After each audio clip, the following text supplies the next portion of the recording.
Being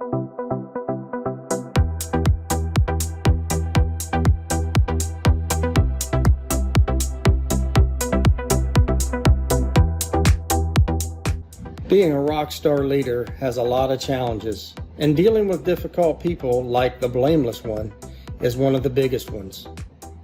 How are you going to deal with the Blameless One? Are you going to write them up? Yeah, maybe.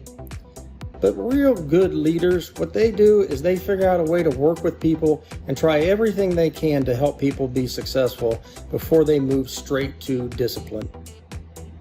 So who are these people that are the blameless ones? I know you know them. They'll say things like, "Don't blame me, I was late for work, traffic was bad." Or, "Don't blame me, I couldn't get my work done, the teachers were in the building too late." Have you ever tried the SLATE approach? Stating your performance objective is S. What do you want done? When do you want it done? And how do you want it done?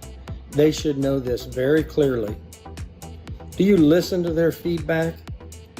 You should, even though in your heart you might be saying this is BS, you still should listen. And how about this? Make sure when you're listening, A, avoid taking responsibility for their actions.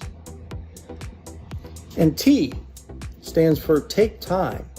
Take time to brainstorm with them, coach them, take suggestions, offer suggestions.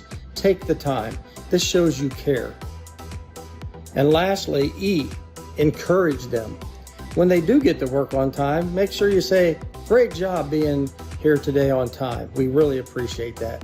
Please do that every day. And if they get their work done and do it well, make sure you tell them.